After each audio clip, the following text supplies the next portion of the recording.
Hello and welcome to Competitive Crunch. My name is Spade and today I'll be looking at former UBERS that got banned in Generation 5 in the Smogon metagame but received a second chance at redemption in the OU tier, or some even a third one. But Genesect has definitely drastically changed the way the metagame looks like. One of the first things that would come to mind is the weather nerf.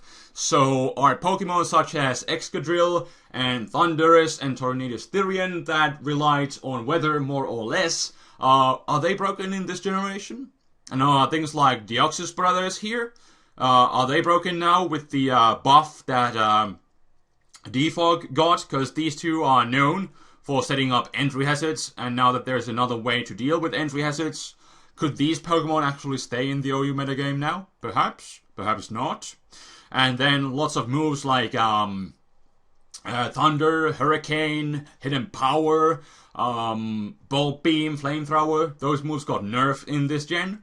And a lot of the powerful OP Pokemon rely on these moves. And now with the fact that they are nerfed somewhat, will that be enough for them to actually make such an impact that they could stay in the OU? Today we shall find that out, or at least I will share my opinions on the matter, and you can of course share yours in the comment section below, and we will start things off with Deoxys-Speed, which I do believe is going to get suspect tested. I'm not sure when. I'm not sure if Smogon still plans to continue doing a few quick bans, 1 or 2 perhaps, or are they going to straight up move to suspect testing. But at least on the top of the suspect testing list, we have a good old Deoxys-Speed that obviously relies on its speed to set up entry hazards and block the opposing ones with taunt. And if we speak about defog, the issue is that it can indeed be blocked with taunt because it's a non-attacking move as opposed to rapid spin, which is an physical attack dealing damage, as pitiful as it is, but it still deals damage, so it cannot be blocked with taunt. But defog, however, can. So in my opinion, defog is not that big of an issue, especially because Deoxys brothers are usually coupled with hyper offense. Their only mission at life is to set up entry hazards and die, and potentially taunt the opposing entry hazard users and defoggers now.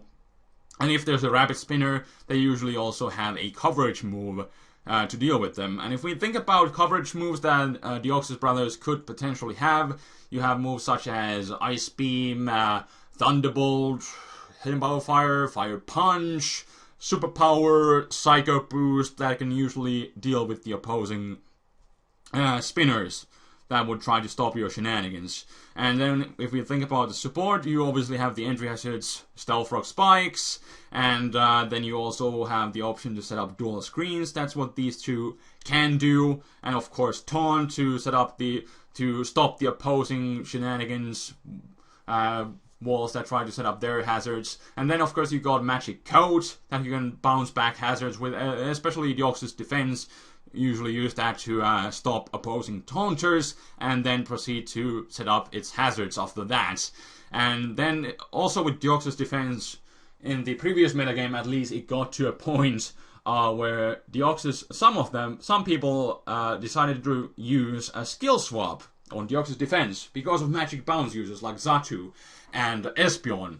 And that way you can get the magic bounce for yourself and then proceed to set up entry hazards, and it was pretty crazy. But that was one of the ways that you could deal with opposing magic bounce users and still set up entry hazards. And of course you can still like run Toxic and recover on Deoxys defense too. Those are a couple support moves it can run as well if you plan to keep sticking with Deoxys defense for a longer period of time during a match. But usually these two are best of coupled with hyper offense, set up hazards, stop the opposing force that tries to stop you from setting up hazards, and then just die.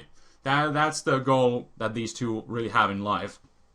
And especially with Deoxys-Speed, it's one of the fastest taunters and entry hazard setters in the entire metagame, which is the main issue, and that means that usually it is guaranteed to get up 2 entry hazard layers with real ease. And that was really the biggest problem that we had in the previous generation, and I kind of feel like that really hasn't changed. One of the good ways I feel like is one of the good ways to deal with the Deoxys brothers now would be Mega Absol, because it has Magic Bounce, and it's a Dark type, so obviously it has a super effective move to deal with the Deoxys brothers, but still, you know, it cannot really safely switch into something like Superpower or even something like a coverage move like Ice Beam or whatnot, because it's kind of frail, so that's kind of an issue. But I feel like Mega Absol is one of the better ways still to deal with the Deoxys brothers because of the Dark typing and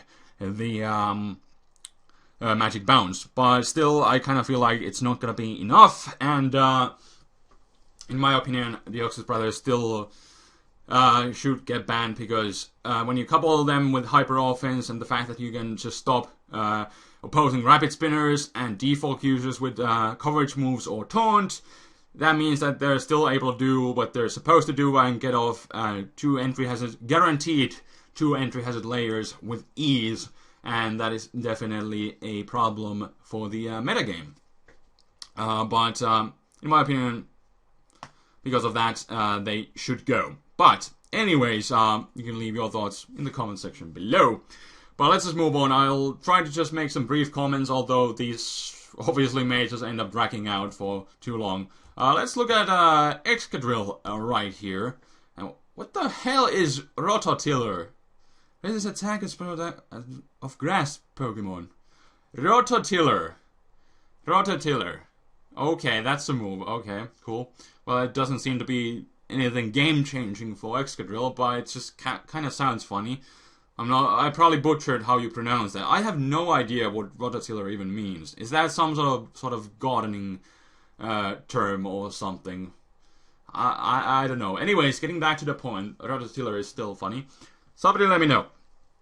Anyways, with Excadrill, the big nerf is that it can no longer rely on Sand Rush as it could in the previous generation. Excadrill was just crazy. You got this amazing 135 attack, and then you have 88 speed, which is doubled in Sand. So it is able to reach, with a positive speed nature, a 604 speed in Sand. So it's able to be faster than Deoxys-Speed, which is crazy, and bunch of the common Scarfers, and it's able to outspeed more things than a Deoxys-Speed could, because it has practically 100 more speed than Deoxys-Speed does. So that was a problem. You couldn't even check Excadrill with Scarfers because it was so fast.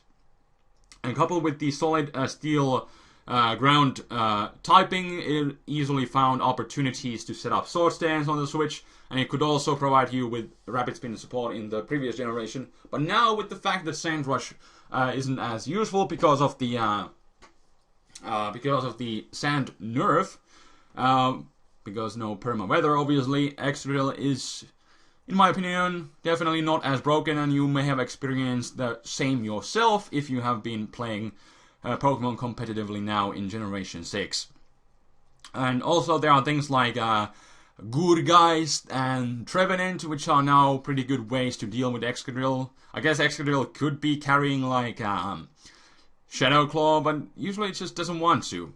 And even with Shadow Claw, it kind of deals pitiful damage to max HP, max defense, Trevenant, and Gourgeist, which can just lead seed and burn you in return. So that's the thing. But definitely Excadrill not as dangerous with the Sand nerf in this generation. I would imagine this Pokemon is going to be staying in the OU tier, and you have already seen the trend kind of changing, and people are starting to just use Mold Breaker Excadrill, because that's a really well, mostly they use Mold Breaker to deal with Rotom W, because otherwise Rotom Wash kind of walls Excadrill, but with Mold Breaker it no longer doesn't, and that means Excadrill can kind of destroy Rotom, and that means Rotom is only a check to Excadrill as opposed to being a counter with Sand Rush. So that's the thing, but I guess, you know, in the previous generation we didn't have that many ways, but now with the Sand nerf, definitely, I feel like Excadrill could stay in the OU tier. You have the Gourgeist, you have the Gourgeist and Trevenant now, and you still have Skarmory, and you have Gliscor to deal with this thing, and as it doesn't have double speed all the time, it's not as big of an issue as it was in the past. So in my honest opinion, Excadrill could stay in the OU tier, and I don't really feel that it is broken. Dangerous Pokemon, but not as broken as it was in the past. And we move on to everyone's favorite, Genesect. Oh yes, and you have the bunch of different forms. I believe the drives got actually boosted up, but I think it is now like base 100. No, base 120. The Technoblast that abuses these drives. But I don't think it's still really a good Technoblast. 120, yes. So you have the option to run that move, but then again, you probably don't want to, because you're better off with Choice Scarf or Life Orb or Choice Band or any sort of boosting item that gives you a boost to all the moves, not just one. But I believe Genesect still has the same problem as it did in the past. In my opinion, Genesect is a Pokemon that should get banned in this generation, and I will share my opinions on that why, because it is pretty much as dangerous as it was in the past. There are like only really one Pokemon that can really stop it, and that is Heatran. And the problem even with Heatran is that it doesn't have reliable recovery, and as Genesect is always just U-turning around, you know, and the fact that Heatran doesn't have reliable recovery, that means that it's definitely a problem. Especially because Heatran is pretty much the only thing. Or I guess, you know, some people are using, like, Rotom H. When you think about it, like, if Stealth Rocks are up, which is usually a really common situation, and then you go for, like, Choice Banded U-turn, you switch in your Rotom H, which, besides doesn't have reliable recovery, you have already lost half of your health. So how does it counter Genesect? Not really much. It's a pretty decent one with its unique typing, but yeah, first off, it's not really good for the metagame. And because of Species Clause, everybody's just using Rotom W anyways. And yeah, again, Rotom H not that great for the metagame, so that only leaves like Heatran. So there's like only one reliable counter for Genesect in the entire metagame. Unless the other Pokemon are just pretty much checks.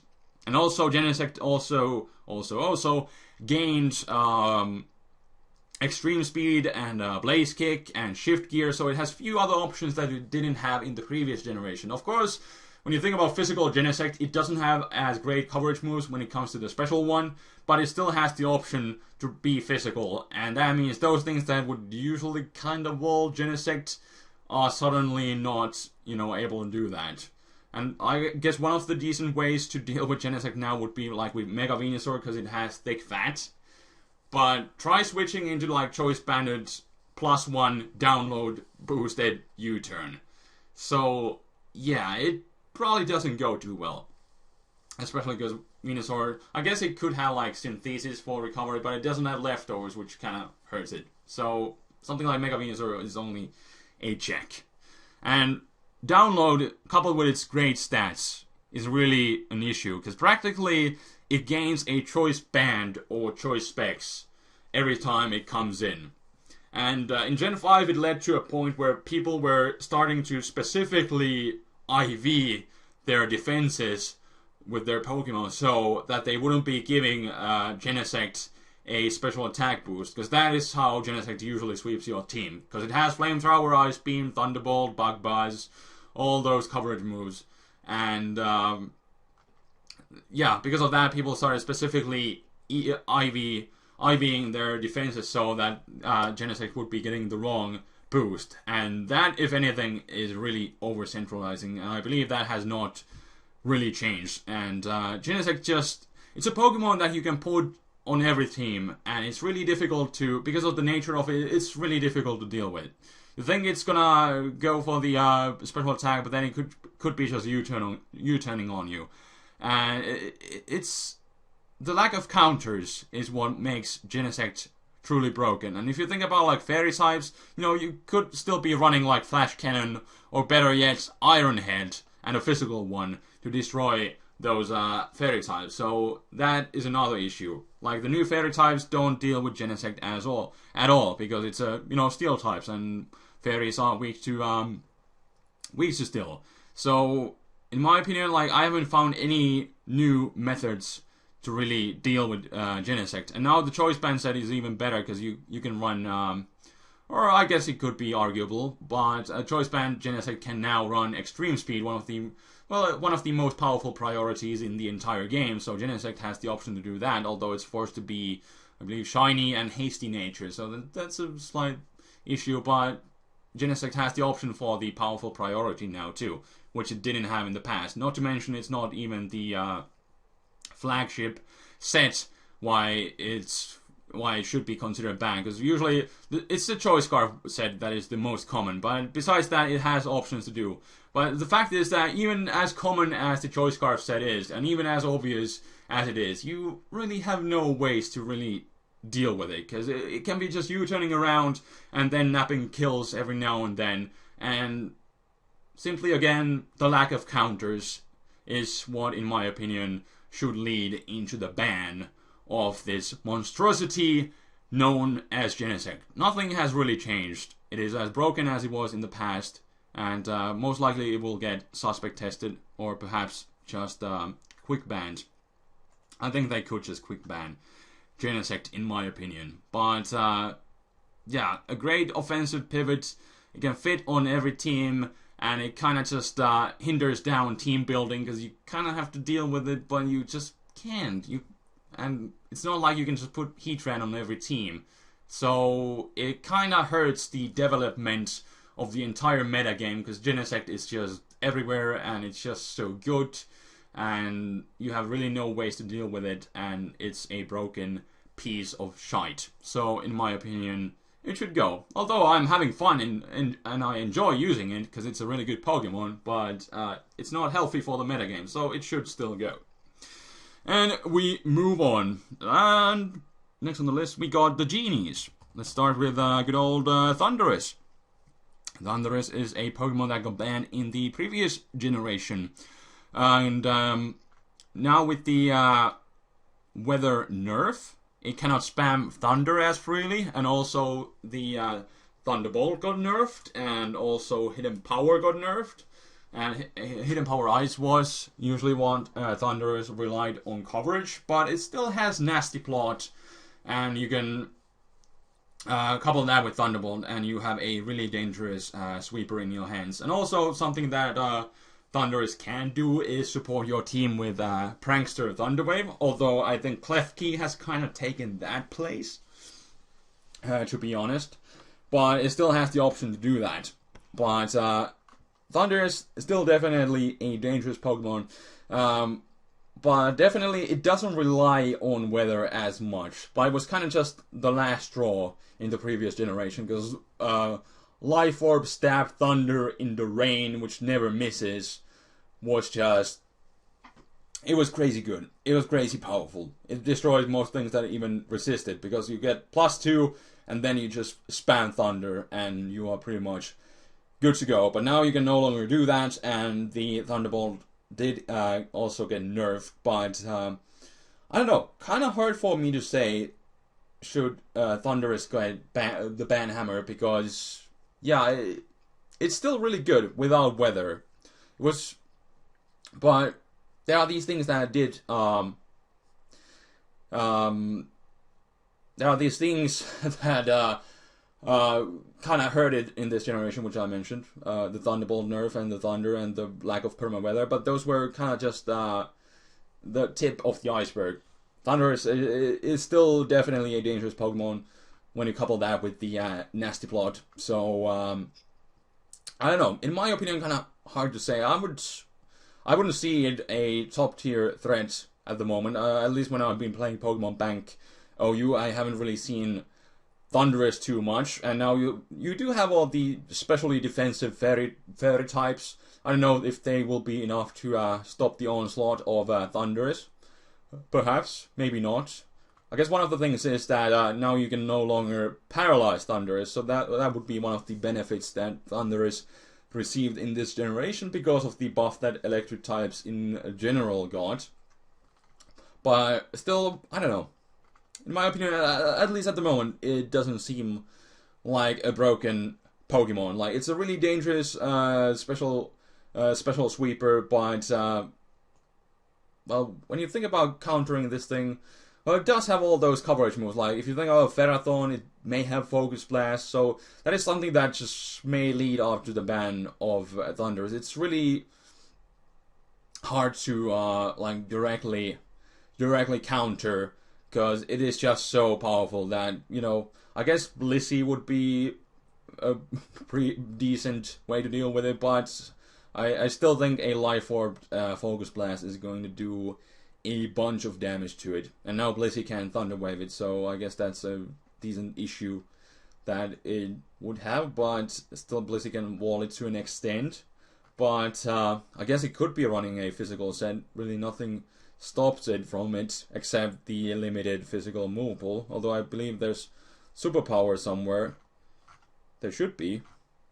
Or is it only for Tornadus? I don't know.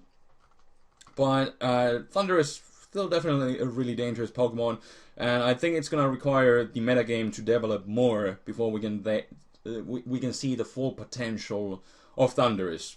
If you have been using Thundurus more, definitely be sure to let me know. But now let's move on to Tornadus-T. That is the Pokemon that got banned in the previous generation.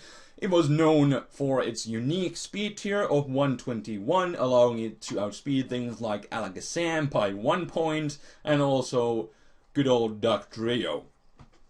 And then, of course, it was spamming Hurricane, and because of Regenerator, it refused to die. And that was basically the main issue. And right now, Hurricane, that has been nerfed, so that's definitely an issue for Tornadus-T, not to mention that unlike Thundurus, that could still work outside weather, Tornadus kind of relies on that Hurricane, which is now an unreliable move because there is no more perma-weather. And I know there has been some talks that Tornadus-T would be getting like Aeroblast, the move that Lugia gets. That would be a base 100 move, I believe. But it has not been officially confirmed, and then people have been just mixing it up with Hurricane. Because at least the one on the Pokemon, the Maison, has been running Hurricane as far as I know. So that's just speculation at this point. But still, even if it would be getting the Aeroblast, it's still not Hurricane. Because the one issue was with Hurricane is that it confuses 30% of the time. So even something as good as specially defensive Rachi wasn't a 100% counter to it, because Hurricane confuses you as often as Scald burns. So that's a pretty lot of the time.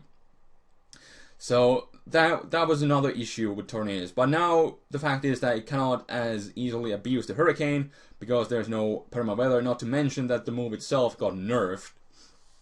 But still the issue is that with the Regenerator, it's kind of sticking along for a long time. It's kind of difficult to kill it because it just keeps on U-turning out, and it can still force switches. It has like Heat Wave and Superpower and or Focus Blast that it can rely for coverage, and Step Hurricane is still good, although it's not as reliable as it was in the past. But then there are a couple of things that have also changed, because there are Pokemon such as Greninja, which I do believe outspeeds Tornadus-T by 1 point, and then also Noivern, which outspeeds by 2. So there are a couple faster Pokemon in this metagame that Tornadus didn't have to deal with in the past, but now it has to. So there are at least a couple more checks. Because in the previous generation, Tornadus-T, it was just trolling Alakazam by 1 base speed. It was faster by 1 base speed, and it was practically just trolling. But now there are more ways, and there's also Mega Pokemon that are faster, and there's all sorts of powerful priority. There's, you know, Gale Wings Acrobatics and Brave Bird that can kind of revenge kill it. And yeah, I guess even the whatchamacallit, Talonflame, you know, that's another check. So at least there are a bunch more checks to Tornadus. But are there enough counters? That's another issue. But the fact is that it does have this pretty solid bulk still, and coupled with Regenerator and Life Orb, it can still deal its shenanigans, but I still feel the fact that there is no perma-weather means that Tornadus is going to be sticking in the OU tier, and it is not as broken because it cannot spam Hurricane as freely as it could in the past. And also, Hurricane did get the base power nerf. It is now only 110 as opposed to 120. And because of that, I feel like Tornadus-T could stay in the OU tier. And also, it can't be really running like Flying Gem Acrobatics because there's no Flying Gem. So that's also a thing. But then again, that was never really... That was more of a regular Tornadus thing, so never mind that. But I think the weather nerf really hurt Tornadus-T, coupled with that base power thing. So at least for the time being, I would see Tornadus sticking in the OU metagame. Perhaps in the future it shall be looked upon again, and then suspect tested, and we'll just have to see how the metagame is going to develop. But for the time being, I see Tornadus as an OU Pokemon, and not broken. But then we got, the last but not least, Landorus. And Landorus is a Pokemon that was really solid OUmon for the long period, at least for the beginning of the Black and White era. But then when Black and White 2 came out and it got its Dream World ability Sheer Force, that is what really made Landorus really broken. Because now it had the option, even though it had solid base 115 special attack to begin with, but with Sheer Force it just became much better. And the problem with, I think out of all the genies, Landorus is really the one that lost the least. The only thing that it really got was the nerf that it cannot abuse Sand Force as well as it could in the past. You know, the Sand Force boosted Earthquake and Stone Edge, they really did hurt. But then again, physical Landorus could work outside of Sand anyway, so it wasn't really, in my opinion, the fact that it cannot abuse Sand Force is not really that big of a deal. In my opinion. I guess the Hidden Power Ice nerf, I guess that kinda slightly hurts it. But then again, it can still hit those flying types with Stone Edge. So that is a thing. And I think the main potential still lies in the Sheer Force set. But the fact that it can go physical and special means that it in my opinion, it's still as difficult as it was in Generation 5 to directly counter. If you don't know what you're dealing with, it's impossible to know. It could be a physical, it could be special. If you switch in a special wall to a physical Landorus, you get destroyed, and vice versa. So that is what makes Landorus extremely difficult to counter. But I don't know if it's truly broken. But I'm sure as the metagame keeps on developing, and if more things like Genesect gets the Banhammer, that could potentially open up more windows for Landorus. But it's not really a top tier threat. But it's hard to say. But it's still a extremely dangerous Pokemon, and I think the lack of counters, again, like I said, that's the true problem. And also when you think about something like Skarmory, well, first off, Skarmory gets kind of destroyed by special sets. That also applies to Bronzong.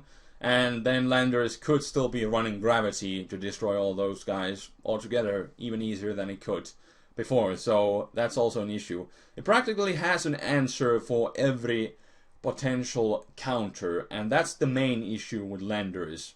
And again, I feel like out of all the genies, Landorus is the one that lost lost the least, not the most.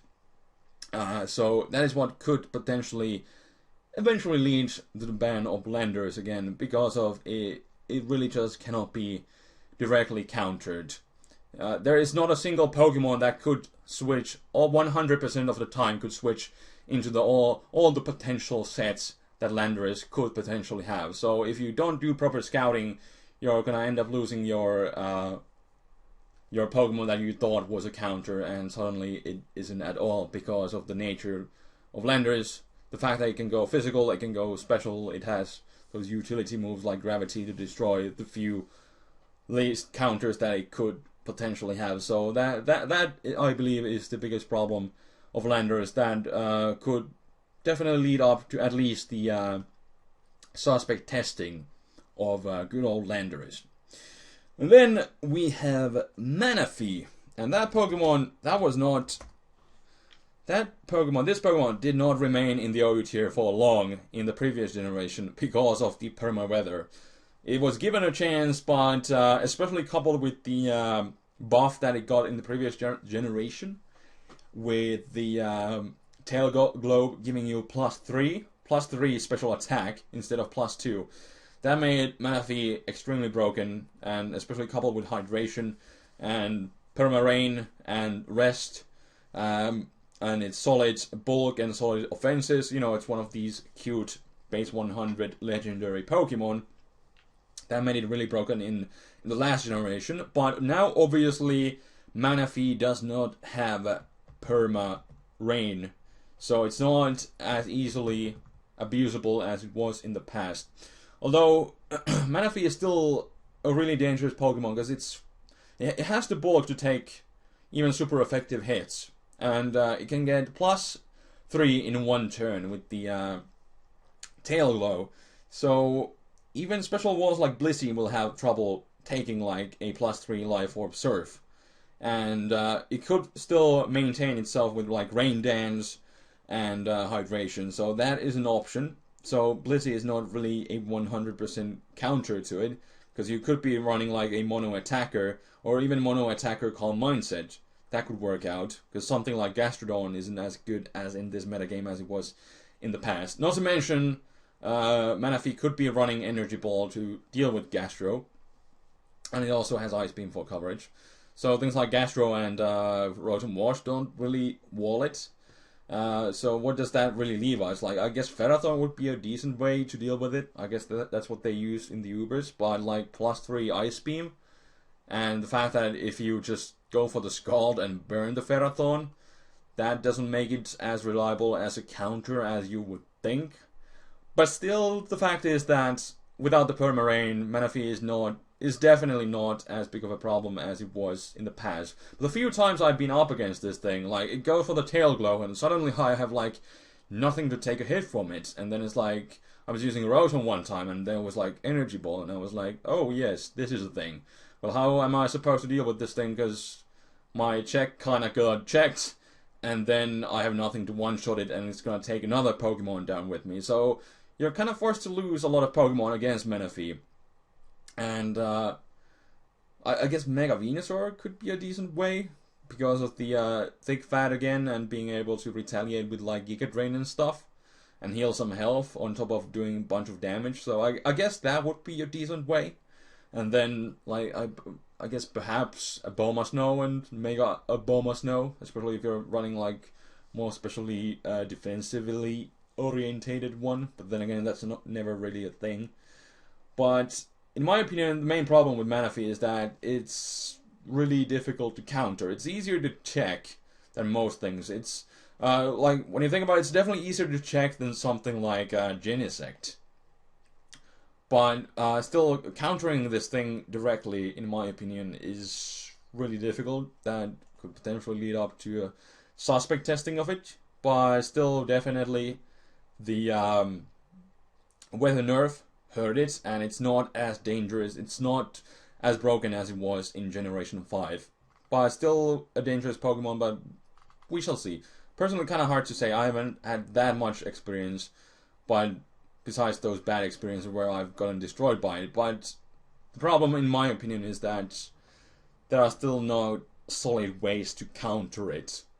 But it's not as difficult to check as something like Genesect that you can't even touch, as it's you turning out and then just napping the kills whenever it finds an opportunity. So it's kind of hard to say. So definitely leave your thoughts in the comment section below. And then we come to the last one, which would be Garchomp, which has kind of a colorful past. Because in Generation 4, it got banned, outright banned, but in Generation 5, it got also banned. But then, as Dream World abilities came and everything was released, Smogon was able to make the Sandveil ban, and with that, they were able to bring back Garchomp, because that is a thing that made Garchomp. That was the icing on the cake that led into the Sandveil was the icing on the cake for Garchomp the reason why it got banned, because half of the time you couldn't even check it. Because something as great as a dragon check as Mamoswine just kept missing the eye shard, and it was redonkulous, especially in the perma sand. So that was a really big issue. The thing is with Garchomp now, it's, I guess with the lack of perma rain, something like Skarmory isn't able to check it as easily, because in the rain obviously Skarmory could take a Fire Blast and not really care. So I guess that would be one benefit for it, and of course you have the Mega Garchomp here. So that's the thing, but it's kind of a completely different story. But again, the issue with Mega Garchomp is the pitiful 92 speed. It is really bulky, it's a great wall breaker, but it's the speed that really holds it back. But Garchomp still has the 102 speed, which is still really good for it. But then again, there are lots more Pokemon that can again outspeed him in this generation, so that's the thing. But still, Garchomp kind of a difficult Pokemon to counter, because it has the Dragon ground coverage is really great, coupled with Stone Edge. So things like I guess like it's kind of cool that scent that was really dangerous in the previous generation was the Sub SD with Outrage and Earthquake, but now Togekiss is practically a hard counter to it. It is. There's nothing to it. It's a hard counter to that said, because it's Fairy and Flying type, so it's immune to both of its stabs. So that's something that definitely kind of hurt Garchomp in a way, but again, it could be running that Stone Edge that could destroy Togekiss, so it's not that big of an issue, especially after Swords Dance. Should be most likely a one-hit KO unless it's like max HP, max defense Togekiss. Maybe that could take a hit, but then again, +2 super effective Stone Edge from Garchomp, that will hurt really anything. But still, Garchomp, dangerous Pokemon, but I don't really see a reason for it to go, because again, you know, it cannot spam Outrage as easily as it could in the past with the presence of all the Fairy types, although most of them do get destroyed by EQ, except for that Togekiss, which gets destroyed by Stone Edge, so that's the thing. But still, I personally don't feel like Garchomp would be too broken for the metagame. It's a really solid Pokemon, but now there are indeed those fairies that do help to kind of check it and stop it from spamming that powerful Outrage. And there's Togekiss, and you know, Stone Edge, never the most reliable move. Perhaps it will be more common in this generation, but still, I personally feel Garchomp is not too broken for this metagame, and I guess further testing will prove that as the metagame develops, but at least at the moment, I think it's fine where it is. And with that, I believe I'm going to end up this episode. So definitely leave your thoughts in the comment section below. I'm sure I didn't go, at least with the last Pokemon here, I didn't really go too in-depth. But I thought I would give my little thoughts, my 2 cents on it. So be sure to leave your thoughts in the comment section below. And hope you guys enjoyed this episode. Maybe you learned something, maybe you didn't, because I just kept on rambling. But yeah, this will be the episode for today. And I will check you guys hopefully soon with more interesting topics. I have a few interesting ones in mind. I will not give you any spoilers, you will just have to wait and see. And so far no word on the Pokemon Bank, but I'm gonna be most likely, I'm recording this on Saturday, but I'm planning to post this on Sunday. So hopefully the Pokemon Bank will come for us Europeans, and for the ones who live in the United States and Australia and all the other countries and places around the world. Although it's kind of funny to see, like the GTS, there's a bunch of Pokemon for high prices there that you can try and trade. So that's a thing. You may get lucky there, who knows. Perhaps with the Wonder Trade too. But anyways, now I'm rambling about Pokemon Bank, which is not the topic of the day. So I will stop, and again, thank you for watching, and I will check you guys next time, perhaps with some Showdown, perhaps with some CC. We shall see. Until next time, this is Spade signing out. Peace!